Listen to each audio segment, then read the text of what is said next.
Have you ever felt like you deserve more from life? While others grow rich, you remain stuck in the same place. He was just like you. Poor, hopeless. But he had a dream, gold. This is the story of an ordinary man who became the richest man in Babylon. And it could be your story too. Wealth is not luck. It's knowledge. And here, you'll learn it. The man who desired gold, Bansir, the chariot builder of Babylon, was thoroughly discouraged. From his seat upon the low wall surrounding his property, he gazed sadly at his simple home and the open workshop in which stood a partially completed chariot. His wife frequently appeared at the open door. Her furtive glances in his direction reminded him that the meal bag was almost empty and he should be at work finishing the chariot, hammering and hewing, polishing and painting, stretching taut the leather over the wheel rims, preparing it for delivery so he could collect from his wealthy customer.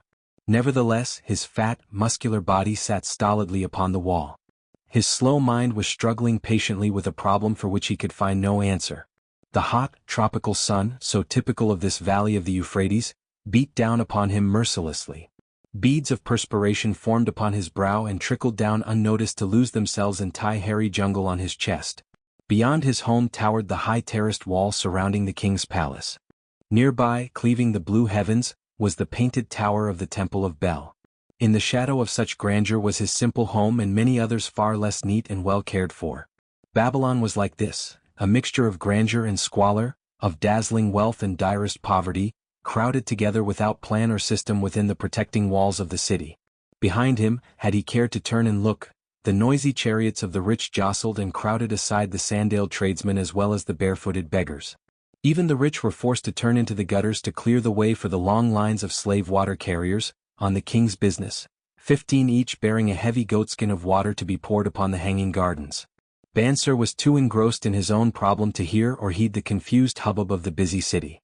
It was the unexpected twanging of the strings from a familiar lyre that aroused him from his reverie. He turned and looked into the sensitive, smiling face of his best friend, Kabi, the musician. "May the gods bless thee with great liberality, my good friend," began Kabi with an elaborate salute. "Yet it does appear they have already been so generous thou needest not to labor. I rejoice with thee in thy good fortune. More, I would even share it with thee. Pray, from thy purse which must be bulging else thou wouldst be busy in your shop, extract but 2 humble shekels and lend them to me until after the nobleman's feast this night. Thou wilt not miss them ere they are returned." "If I did have 2 shekels," Bansir responded gloomily, "to no one could I lend them, not even to you, my best of friends, for they would be my fortune, my entire fortune." "No one lends his entire fortune, not even to his best friend." "What?" exclaimed Kabi with genuine surprise, "thou hast not 1 shekel in thy purse, yet sit like a statue upon a wall. Why not complete that chariot? How else canst thou provide for thy noble appetite? 'Tis not like thee, my friend. Where is thy endless energy? Doth something distress thee? Have the gods brought to thee troubles?" "A torment from the gods it must be," Bansir agreed. "It began with a dream, a senseless dream in which I thought I was a man of means. From my belt hung a handsome purse heavy with coins. There were shekels which I cast with careless freedom to the beggars. There were pieces of silver with which I did buy finery for my wife and whatever I did desire for myself. There were pieces of gold which made me feel assured of the future and unafraid to spend the silver. A glorious feeling of contentment was within me. You would not have known me for thy hard-working friend. Nor wouldst have known my wife, so free from wrinkles was her face and shining with happiness. She was again the smiling maiden of our early married days." A pleasant dream indeed," commented Kabi, "but why should such pleasant feelings as it aroused turn thee into a glum statue upon the wall?" "Why indeed? Because when I awoke and remembered how empty was my purse, a feeling of rebellion swept over me. Let us talk it over together, for as the sailors do say, we ride in the same boat, we two. As youngsters we went together to the priests to learn wisdom. As young men we shared each other's pleasures. As grown men we have always been close friends. We have been contented subjects of our kind. We have been satisfied to work long hours and spend our earnings freely. We have earned much coin in the years that have passed, yet to know the joys that come from wealth, we must dream about them. Bah! Are we more than dumb sheep? We live in the richest city in all the world. The travelers do say none equals it in wealth. About us is much display of wealth, but of it we ourselves have not. After half a lifetime of hard labor, thou, my best of friends, hast an empty purse and sayest to me, 'May I borrow such a trifle as 2 shekels until after the nobleman's feast this night?' Then what do I reply? Do I say, here is my purse, its contents will I gladly share? No, I admit that my purse is as empty as thine. What is the matter? Why cannot we acquire silver and gold, more than enough for food and robes? Consider also our sons, Bansir continued, are they not 17 following in the footsteps of their fathers? Need they and their families and their sons' families live all their lives in the midst of such treasures of gold, and yet, like us, be content to banquet upon sour goat's milk and porridge? Never in all the years of our friendship, didst thou talk like this before, Bansir. Kabi was puzzled. Never in all those years did I think like this before. From early dawn until darkness stopped me, I have labored to build the finest chariots any man could make, soft-heartedly hoping some day the gods would recognize my worthy deeds and bestow upon me great prosperity. This they have never done. At last I realize this they will never do. Therefore my heart is sad. I wish to be a man of means. I wish to own lands and cattle, to have fine robes and coins in my purse. I am willing to work for these things with all the strength in my back, with all the skill in my hands, with all the cunning in my mind, but I wish my labors to be fairly rewarded. What is the matter with us? Again I ask you, why cannot we have our just share of the good things so plentiful for those who have the gold with which to buy them? Would I knew an answer. Kabi replied. No better than thou am I satisfied. My earnings from my lyre are quickly gone. Often must I plan and scheme that my family be not hungry. Also, within my breast is a deep longing for a lyre large enough that it may truly sing the strains of music that do surge through my mind. With such an instrument could I make music finer than even the king has heard before. Such a lyre thou shouldst have. No man in all Babylon could make it sing more sweetly, could make it sing so sweetly, not only the king but the gods themselves would be delighted. But how mayest thou secure it while we both of us are as poor as the king's slaves? Listen to the bell. Here they come. He pointed to the long column of half-naked, sweating water-bearers plodding laboriously up the narrow street from the river. 5 abreast they marched, each bent under a heavy goatskin of water. A fine figure of a man, he who doth lead them. Kabi indicated the wearer of the bell who marched in front without a load. A prominent man in his own country, 'tis easy to see. There are many good figures in the line, Bansir agreed, as good men as we.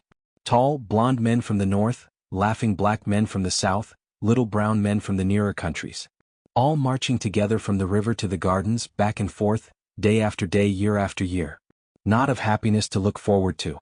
Beds of straw upon which to sleep, hard grain porridge to eat. Pity the poor brutes, Kabi? 9 pity them I do. Yet, thou dost make me see how little better off are we, free men though we call ourselves.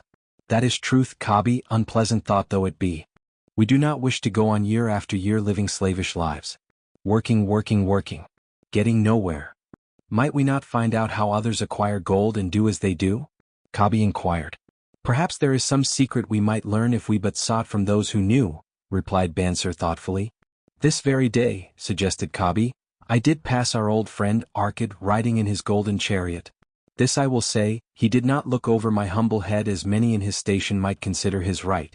Instead, he did wave his hand that all onlookers might see him pay greetings and bestow his smile of friendship upon Kabi, the musician.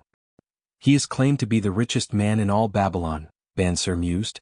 So rich the king is said to seek his golden aid in affairs of the treasury, Kabi replied. So rich, Bansir interrupted, I fear if I should meet him in the darkness of the night, I should lay my hands upon his fat wallet. Nonsense, reproved Kabi, a man's wealth is not in the purse he carries. A fat purse quickly empties if there be no golden stream to refill it. Arkad has an income that constantly keeps his purse full, no matter how liberally he spends. Income, that is the thing, ejaculated Bansir. I wish an income that will keep flowing into my purse whether I sit upon the wall or travel to far lands. Arkad must know how a man can make an income for himself. Dost suppose it is something he could make clear to a mind as slow as mine? Methinks he did teach his knowledge to his son Nomaser, Kabi responded. Did he not go to Nineveh and, so it is told at the inn, become, without aid from his father, one of the richest men in that city? Kabi, thou bringest to me a rare thought. A new light gleamed in Bansir's eyes. It costs nothing to ask wise advice from a good friend, and Arkad was always that. Never mind though our purses be as empty as the falcon's nest of a year ago. Let that not detain us. We are weary of being without gold in the midst of plenty. We wish to become men of means. Come, let us go to Arkad and ask how we also may acquire incomes for ourselves. Thou speakest with true inspiration, Bansir. Thou bringeth to my mind a new understanding. Thou makest me to realize the reason why we have never found any measure of wealth. We never sought it. Thou hast labored patiently to build the staunchest chariots in Babylon. To that purpose was devoted your best endeavors.